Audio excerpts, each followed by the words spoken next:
Her rustic charm attracts over 300,000 visitors annually.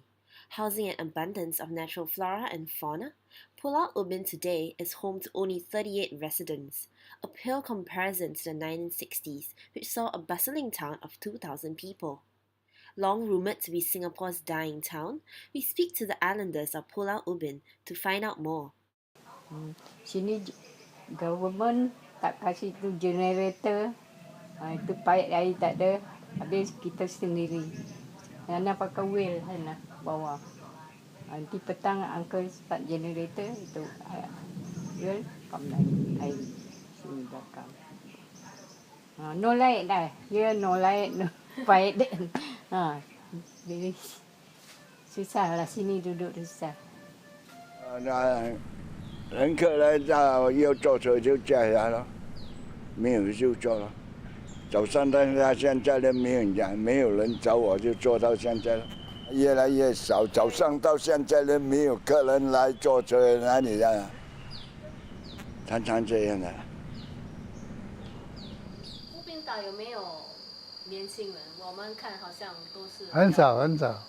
乌宾岛有。乌宾岛最年轻是50多岁啊，从前这边乌宾岛是小孩子很多。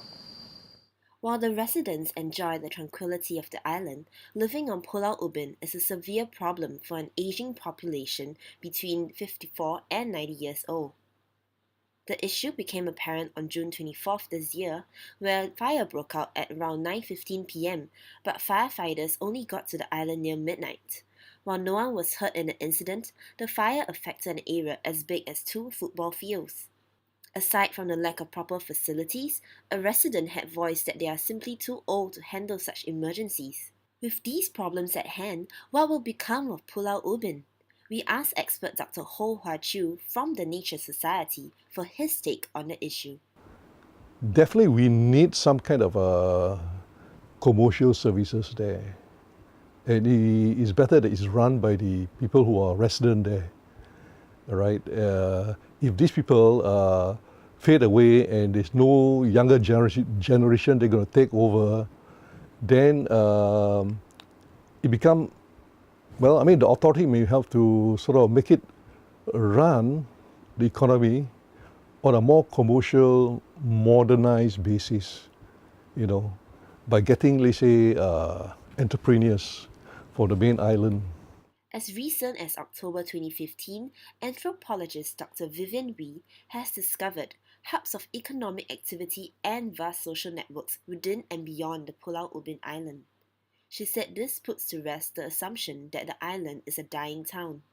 Through her research, Dr. Wee identified that the islanders have established links with people beyond the island, such as former residents, heritage, nature and sports interest groups who have ties to the island. Currently, the Ministry of National Development is working in partnership with the community and other government agencies on how best to preserve the island's rustic charm, biodiversity and heritage.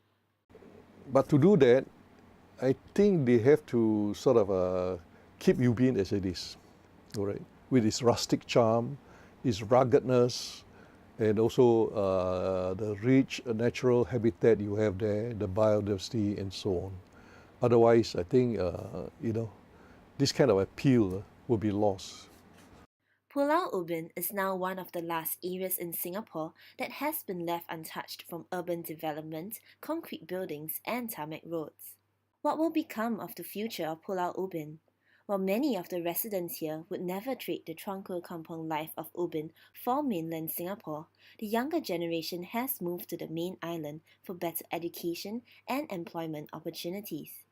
Sustaining the island requires more than just keeping it in its rustic state. But if political will and civil society initiatives work together, the kampong spirit of the island will be able to live on with modern Singapore.